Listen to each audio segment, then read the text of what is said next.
सरकार तुमचं जे आलंय ना हे प्रामाणिकपणे आलेलंच नाहीये ना. प्रामाणिकपणे कुठं सरकार आहे मला सांगा ना. हे सरकार आलेलं कुठं सरकार आहे? सगळं सेटिंग सरकार आहे. सर्वसामान्यांना माहिती आहे सरकार कसं आहे ते. समजलं ना. आता मला सांगा हे सरकार जे आलंय, आज 60 वर्ष काँग्रेसने राज्य केलं बरोबर.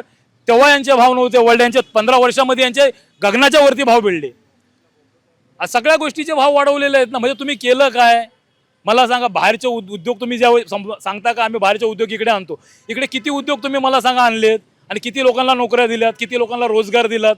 काय नाही दिलं. उलट लोकसंख्या वाढली, तुमचं जे देण्याचं प्रमाण घटलं गेलेलं आहे. समजलं ना.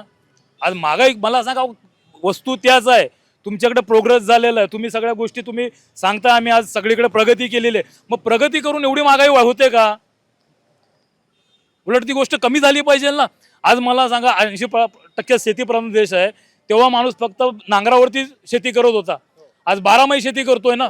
मग त्याचे भाव ट्रॅक्टर, मग मला सांगा त्या गोष्टीचा भाव कमी झाला पाहिजे की वाढला पाहिजे? आज तुम्ही 4 पटीने जर ते पीक निघतंय तुमचं, तर मग त्याचा भाव घसरला पाहिजे ना. आज जिथे झोपडपट्टी होत्या तिथे बिल्डिंग उभ्या राहिल्या. म्हणजे एका जागेवरती समजा जर 50 झोपड्या आहेत, त्याच्या जागी आज एक तुम्ही टॉवर बांधला, तिथे जवळजवळ 500 घरं उभी राहतात.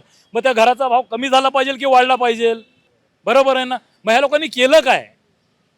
अहो तुम्ही त्या लोकांनी जर भाव वाढवले होते, त्या लोकांनी जर भ्रष्टाचार केला होता, सगळं केलं होतं, तर तुम्ही तो कमी करून दाखवायला पाहिजे होता. हा मुद्दा आहे. तर तुम्ही लोकांनी काय केलं त्याच्यापेक्षा दुपट्याने करून घेतलात. आणि मला सांगा हे तुम्ही जे निवडून येता ना, ह्याच्यामध्ये मला काही पारदर्शकता नाही वाटत. काही नाही. हे सगळे भोगस विश्वासच बसत नाही ना. कोणी तुम्ही सामान्य माणसालाच विचारा. अहो लोक अचंबित पडलेत. आम्ही वोटिंग केलं कोणाला, वोटिंग होतंय कोणाला. अनपेक्षित हे सगळे जे लागलेत ना. मग काय काय म्हणताय ते? एकदम राईट आहे. माझा खास मित्र आहे.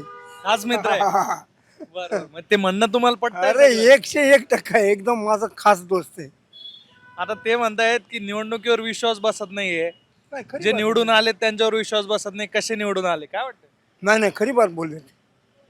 आता मला सांगा तुम्ही, कुठे ना कुठे तरी पाणी आहे ना मूर्त आहे. पाणी मुरतंय हा.